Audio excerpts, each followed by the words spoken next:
Life can change in the blink of an eye.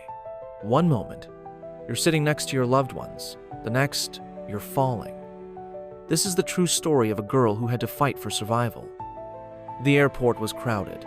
Christmas was near, and everyone was in a hurry. Among them stood a 17-year-old girl with bright, curious eyes. Julian loved nature forests, trees, birds. She had the heart of a warrior. Flight 508 passengers, please proceed to Gate 12. The announcement echoed. Her mother placed a gentle hand on her shoulder. Come on, it's time to go. Lima was left behind. Passengers settled in their seats. Some read books, others closed their eyes. Juliane looked outside. Her mother smiled at her, but there was worry in her eyes.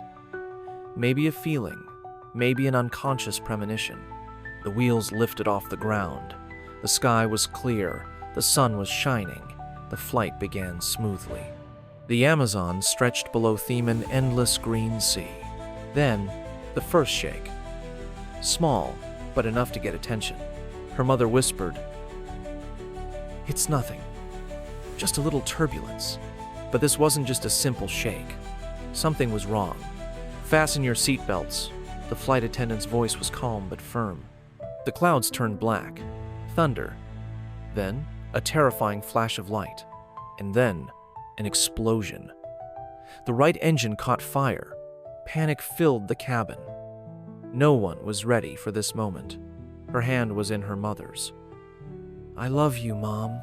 The plane spiraled down. But Juliane never saw the final impact. Everything went black. The plane hit the ground and shattered into the Amazon trees. And then, nothing. Her eyes slowly opened. The jungle, but it wasn't a dream. It wasn't a nightmare. She was alive. But in what condition? She looked around. No sign of the plane. No sign of anyone. She heard it's a river in the distance.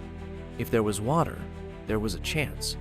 She took one step, barefoot. Every movement was agony. Then came the night, and the real horror began. For 11 days, she endured. Through pain, hunger, and fear, she survived. Then, she saw them. Figures in the distance, people. Were they saviors, or was this another test of fate? She was alive, and this felt like a miracle. Her fingers pressed weakly into the damp earth. Above her, bare feet stood still. Voices murmured in an unfamiliar tongue. They looked at her astonished. A lone girl, battered, lost in the middle of the Amazon. A man crouched beside her, gently pressing a hand to her forehead. The infection was spreading. She needed help. Now, they carried her carefully, swiftly to their village. A canoe waited by the riverbank. For the first time in 11 days, she was safe. In the hands of those who wanted to save her, not consume her. The village women gathered. Their faces showed concern, but hesitation was not an option. Herbal medicinesis was what had saved generations before her. Now, it would save her too. A radio crackled. A message sent, "A girl has survived a plane crash. She needs doctors." Her journey was over. This time, she boarded a plane. Not for a crash, but for home. 11 days in hell. But she survived. This wasn't just luck. This was resilience.